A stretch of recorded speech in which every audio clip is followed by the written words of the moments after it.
Hi, this is Sarah, the Stitchin' Mommy, and I received a request to demonstrate how I stitch the majority of my full coverage pieces. At least a lot of them that I'm starting now, I'm doing with half stitches on a low count fabric in columns with parking. So I'm gonna kind of do a sort of a stitch with me type video and I'll talk along the way. This is the Heaven and Earth Designs Flower Garden, and it's a Stitch Mania start. I'm doing this on 28 count fabric in rows, and I'm currently in the first column, as you can see. So this is the very bottom of the column, this very top.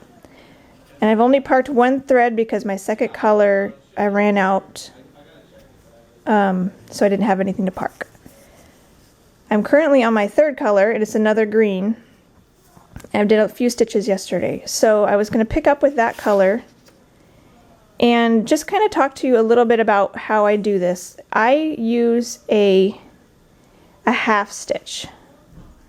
So that means for me that I only do the first leg of the stitch of a cross stitch. Only I will go, depending on where it is in the design. For instance, now I'm doing some that are straight down. So I'm starting them in the top right and going down in the bottom left, which is opposite what I would normally do for a cross stitch. I don't have a specific direction that I use for each row. I don't use a continental stitch because that, in my experience, causes worse distorting of the fabric than regular tent stitch or regular half stitch. I usually just say half stitch because there's such a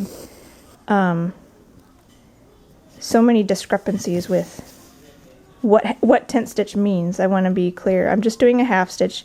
I will go up in the top sometimes. If I'm going from the right to the left, I'll start in the top and go down in the bottom left. If I'm going down, I'll start in the, I believe I'll do that too. I'll start in the top and go down in the bottom left. And it just kind of depends on where I am. I'll just work my way around the piece, whatever feels natural to me. I have not noticed any warping, any significant warping in my fabric doing it this way. And I have a piece that I've stitched this way about 3 or 4 pages, and it's still fine. So I'm pretty confident in this method. To see, now I'm doing a traditional cross stitch half stitch where I do bottom left, come up the bottom left, and go down the bottom right. Hopefully this is in focus, or else I'll have to find a new way to film this.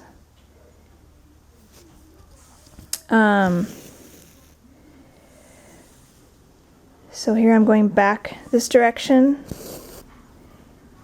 and it depends, a lot of it depends on where these colors are found in the chart, because if they're found in scattered stitches, I'm just going to stitch in whatever way works. And something you have to think about with half stitches is, even if you're going from top to bottom, or, you know, I guess that's a traditional method, not everybody stitches that way. If you do a cross stitch here and then a cross stitch here, generally you're not gonna need to come up in the same hole you just went down, which sometimes happens with half stitches.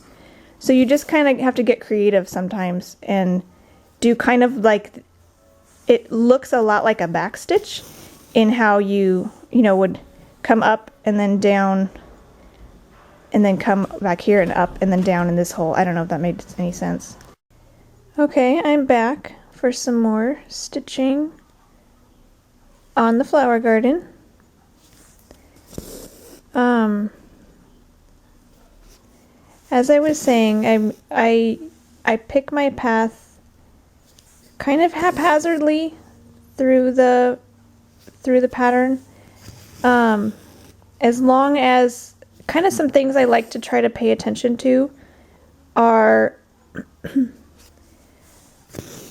making sure that if wherever possible that I'm pulling back on the thread, like pulling up this way, so that when I do my next stitch, if I pull the thread down on my next stitch, then it will kind of leave this one I just finished kind of long and stretched out, and it won't lay as nicely on the fabric, and it'll make me need to poke through it later when I do other stitches.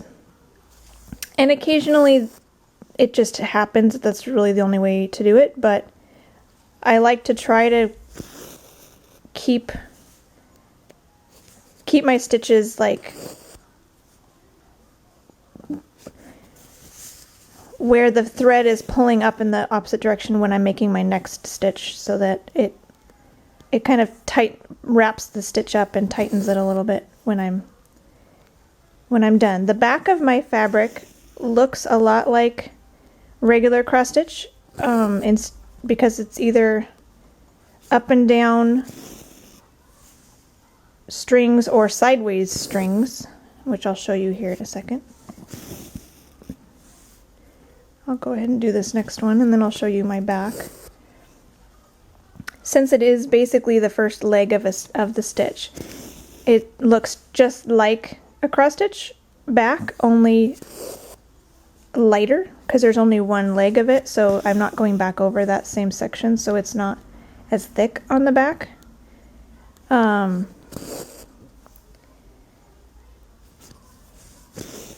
So here we go.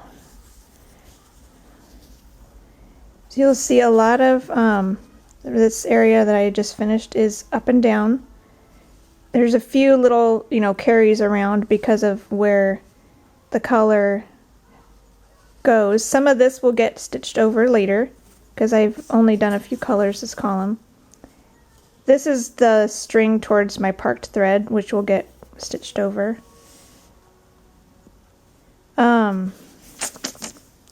Curious if there's anything else.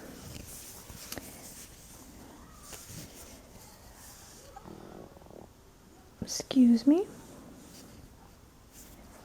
When I'm carrying I just finished this area. My next string is down here, which isn't that far away, but there might be, because it's 28 count, it seems really, really short. But there are a few of another color in here, and because I stitch in hand, a lot of times I'll flip my fabric over and like run my needle under a stitch or two just to kind of secure it a little bit on the back.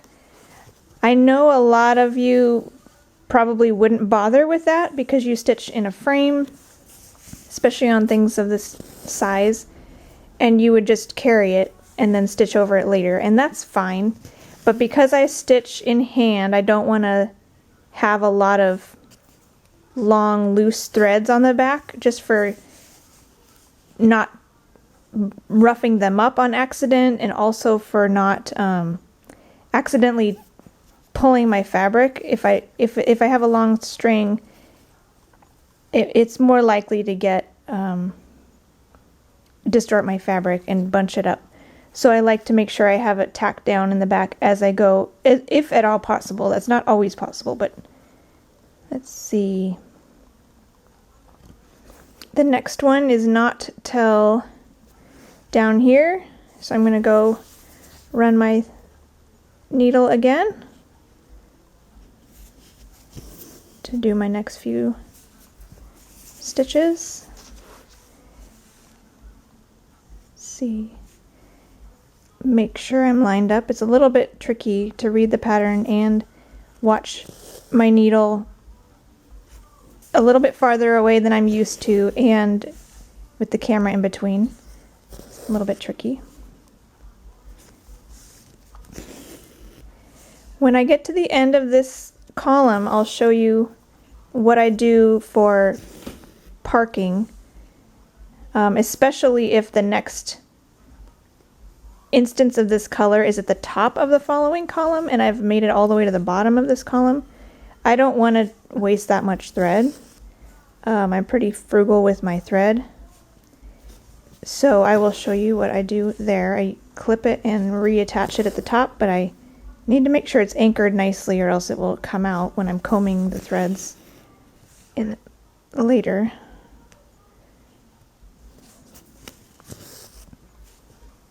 Hopefully this is helpful for you. I'm not exactly sure what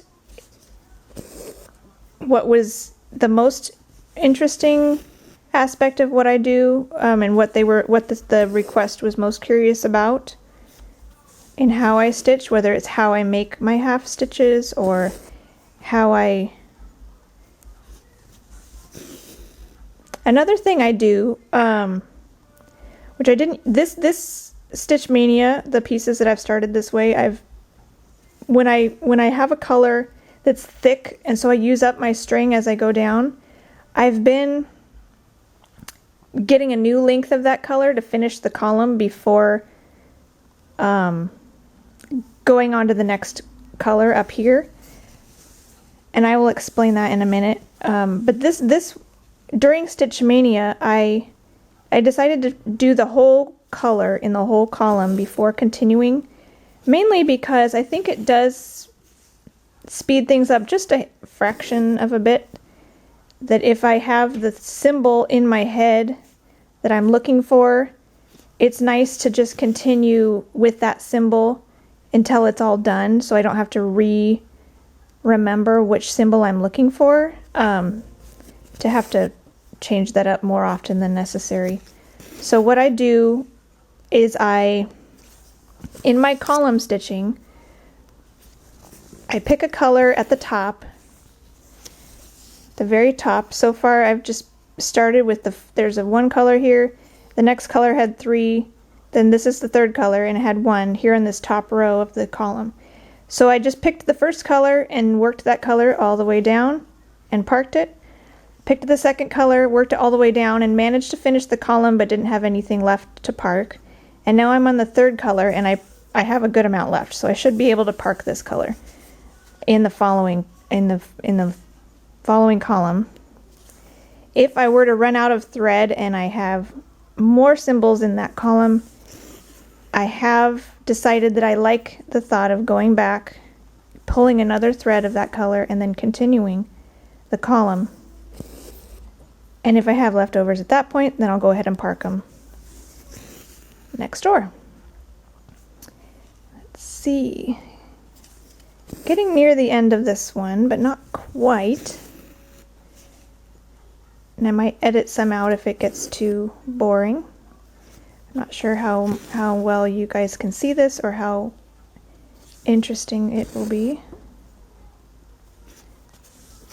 Sometimes just seeing somebody do a technique is helpful to understand what they do and maybe understand the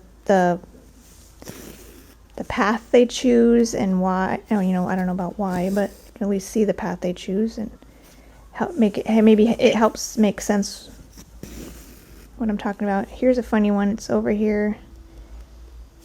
Could go either way.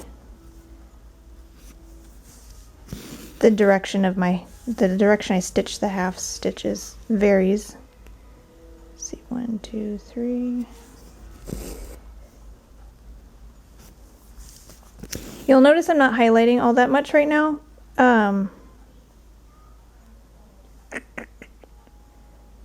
I did that wrong. Here, I'm gonna take this out while hopefully keeping it still on my needle. I did this last one wrong.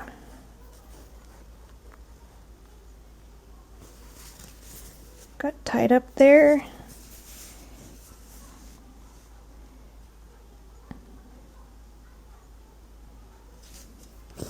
I will be doing got that wrong. I have to undo it. Undo my needle. I try to unpick without taking my needle out if I can, but that wasn't happening. Not in the cards today. I'm going to do an unpicking video next month.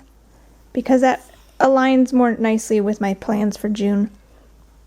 I didn't want to bother unpicking during Stitch Mania because I want to work on my Stitch Mania pieces instead. So this lined up better with Stitch Mania because I'm using this method in 3 of my 5 Stitch Mania starts.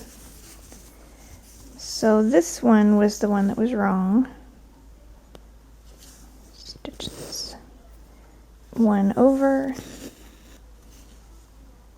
And I don't railroad. I have 2 strands here in my needle, and I don't railroad most of the time. It's kind of a pain for me, and these squares are tiny enough that I don't know that it matters that much. You'll notice every once in a while at the beginning of the video, I noticed I was I'll play with the top of the stitch a little bit to kind of flesh it out, which railroading might help.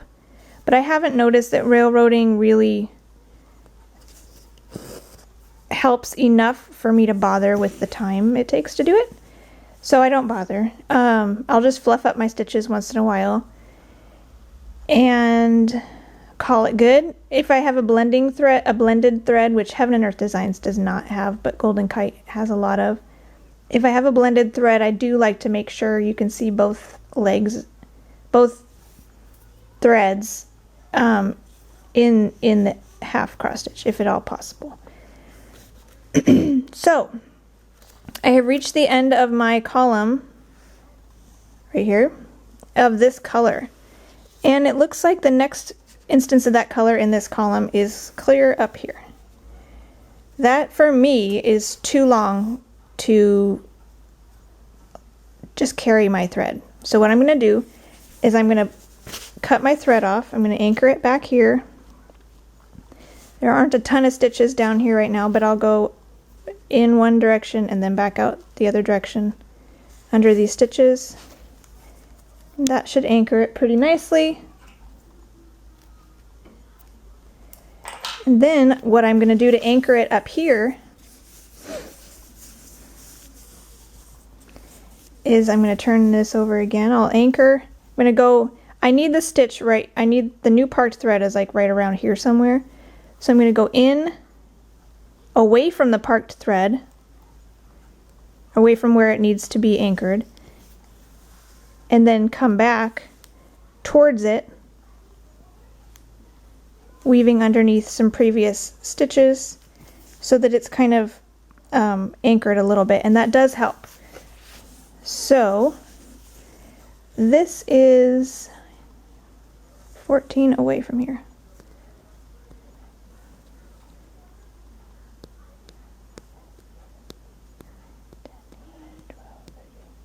14. I'll come up where the stitch should start, and then I'll double check it. It should be 14. 1, 2, 3, 4, 5, 6, 79, 2, 11, 12, 13, 14.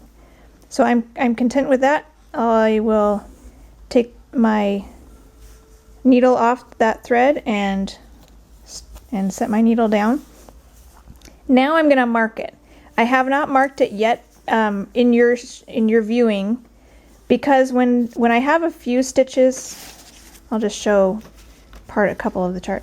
When I have just a few things already highlighted, it's not that hard for me to just eyeball it as I go, and I'll often highlight it when I get to the bottom, and then I put my stuff down, get my pens, and it's just a little bit easier than having to switch pens and highlighters and needles every block or every line. If it's really thick or really so far not very highlighted, I will go ahead and highlight more frequently, like every block or even every 2 lines if it's some solid stitching, and I'll just to kind of keep track of things. But in this case, I had just a few here and there were already some highlighted stitches, so it was pretty easy to follow where I needed to go. So I went ahead and just waited on the highlighting until I reached the bottom of my column. So I'll go up here and I mark the corner of the next stitch where I have pulled it through that hole. So that is how I marked the parked thread, and then I go back and highlight everything of that symbol that I stitched over here. Another thing that I do is, if I did that a couple times on this color, is if a symbol crosses this 10 grid line, I will cross it too. If it's like in the same line, if they're here, I'll show you. If it's touching, so if there's a line of one symbol, a row of one symbol that crosses that 10 grid, I'll go ahead and cross the 10 grid with it, just to avoid any column lines. I have found that I do not get column lines with half stitch. I get column lines only with full crosses. I have tried feathering and diagonal stitching with half stitch, and it actually creates a diagonal line, just like a vertical column line with cross stitches would make that bumpy look. That happens on the diagonal with the half stitch, at least in my experience. So I still feather only where they cross. You'll see right here, it crosses over the 10 by just one symbol in a couple of these places. And I'll go ahead and still do that, just to kind of keep it more natural and flowing. But I do not purposefully feather like you sometimes see when people are stitching full crosses. You sometimes see like a little diagonal thing along the column line. That actually does not work with half stitching. So don't try it. If you want to see an example of that, I can show you my mini bird song, where I had a whole bunch of the same color. It was like the whole top of the page was practically all the same color. So I didn't want to lose count by trying to count over like 80, 90 stitches and potentially get my count off. So I went ahead and was doing it column by column still, and I tried the zigzag, and I noticed I could see my zigzag, which was terrible. And then the next column I tried straight, solid lines, and it actually looks fine. So because it's a half stitch and not a cross stitch, there's just something different with it, with the way your threads pull. So I will show you that later. Maybe later in this video I'll include that also. So for the purposes of my method, let's go back to the top here. The next color in this column is this $sign. So I will next pick that color and work that color all the way down, and then park it where it appears again in this following column. Ask any questions you might have. If I didn't cover something, and maybe I'll make another video or add to this one. Talk to you later. I thought I would have a little clip here of just mainly me stitching, I think, because it was this new color, this fourth color, is relatively straightforward in this little, at least in this top chunk. So I thought it might be fun for you to just kind of watch me stitch and see how I form my stitches.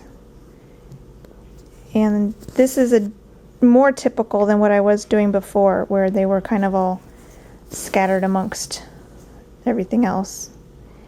And that does happen in heavy confetti, but this is also common, where you have several things, several stitches all together in one area.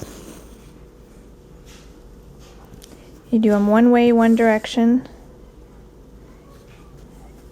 then you go back the other direction.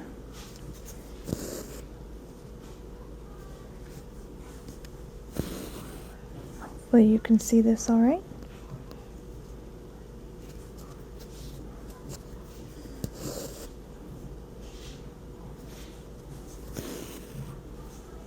I'll just do this top 10 square for you, showing how I stitch, and that'll be that.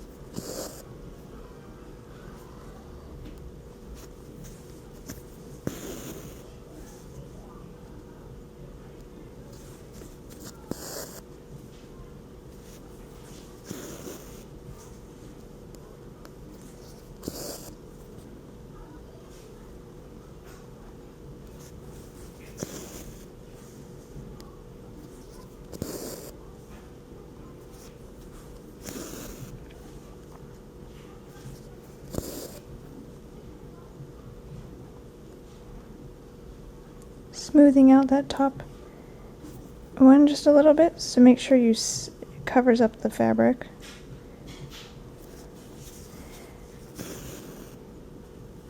Let's see, where am I?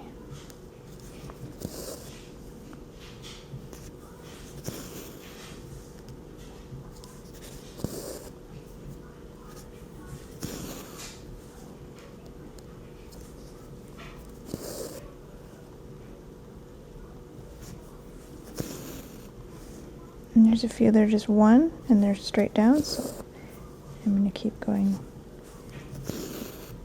in this alternate form in order to do those stitches.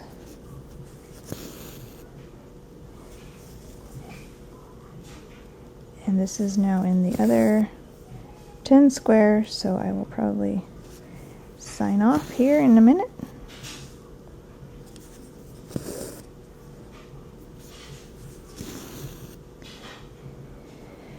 Yeah, because now we're into kind of random counting. So, I hope that was helpful to see kind of if there's more of a chunk of stitches, how that works. Okay. Okay, I have some examples to show you of half-stitched diagonals and feathering that I thought might be helpful to show in my experience what I've come up with. This first one is a freebie from Heaven and Earth Designs, Furry Animals, and I believe it is no longer a freebie, but I got it a while back. And I started this one on the diagonal, as you can see, and I don't know if you can really tell if there's diagonals, but when I was stitching it, I could kind of see a little bit along there. I guess you're not really seeing it along here. And along here. It's not super noticeable. If you're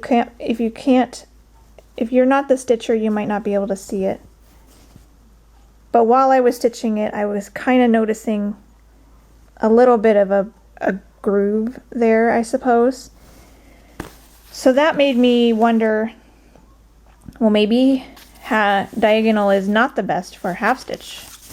So then I tried working on Mini Bird Song, also Heaven and Earth Designs. Sorry, there's a shadow. Mini Bird Song. This one I'm stitching on 40 count, so it has to be a half stitch. 1 over 1 half stitch. And on this one, let's see, yeah, you can see that ridge there on that first column. Especially when it gets into the confetti, it's not as big of a deal because it's confetti. But when it's a solid color, you can clearly see that ridge. And these other columns, sorry, let me try to do this one-handed. It's tiny. The other columns have been stitched straight. And you can see like very mild column lines there, but not as bad as right here. This is a clear one. And this is the column I used feathering on, where you went like out and in and out and in and out and in, like beyond the 10 line, the 10 grid line on the chart. This one and this one, I just went straight. As you can see on here, I am doing it straight now because it's mild enough that you can't really tell, and this was super obvious to me at least. and since this whole top of the page was solid color, you needed something that wasn't going to be super crazy. And these ridges over here, like they may go away just with washing, whereas this one might stay forever. So that's just some of my experience with half stitching and the best ways to go about it. So if you have a solid block of color, it's fine to leave it straight on the edge. It actually works better that way than full crosses. Yes, feathering and whatnot is better, but half stitches, for me at least, I've noticed that it works better when you have a straight edge. And the back,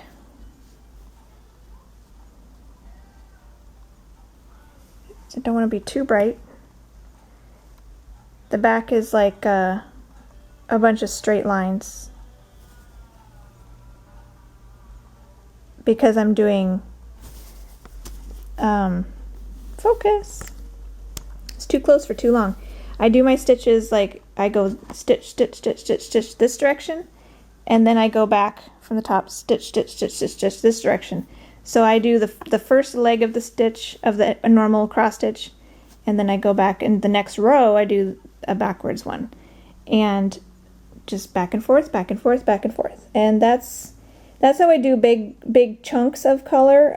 When it gets into confetti, which the flower garden that I showed my actual stitching on, this one, the corner of that is pretty heavy confetti. So there's not going to be much, there's not really any blocks of color, so there's not a whole lot of go this way, then go this way, then go this way. It's kind of more hit and miss, jump around. It is more nice and structured and smooth when it is bigger blocks of color, so it just kind of depends on your pattern or where you are in the pattern. If it's confetti, you just kind of make your way through however it works to try to keep your half stitches pulled tight around each other, so that around the back, so that you don't have when you finish your stitch, try not to have the string extend past straight down, like past the end of your stitch, because then it'll be not as nice of a stitch. You want to kind of tuck it back somehow so that the stitch kind of pulls itself tight and curls around the fabric nicely, if that makes any sense at all. I hope that was helpful for you, and I feel free to ask more questions if it was clear as mud. I've stitched so many different methods on so many different full coverage pieces. There's no one right way to do it. And I even have some of my designs that I've stitched 3 different methods to try to just test out new things. Nothing wrong with that. Feel free to have fun and feel free to try this if you like it. If you want to modify it, go right ahead. It's kind of a happy medium for me to do a column at a time instead of a 10 square at a time, or a page at a time. A column seems to be a nice happy medium for my personal stitching. I have a limited amount of stitching time compared to some people, maybe more than others, I'm not sure, but for me that's kind of a nice medium, so I can kind of see progress happening quickly but not changing my needle too often. So that's my method that I am using when I start a lot of current cross stitch projects. Not all of them. I still have full cross projects on 18 count. I have half stitch projects on 25, 22, 40, not 22. Yes, 22, 25, 28, and 40. I have half stitch projects. Full cross projects on 28 and 18 for all my full coverage pieces. So I'm all over the board. I'm not a expert by any stretch of the imagination, but I have dabbled in a lot of different things. So I have a little bit of personal experience, and hopefully that was helpful. Talk to you later. Happy stitching.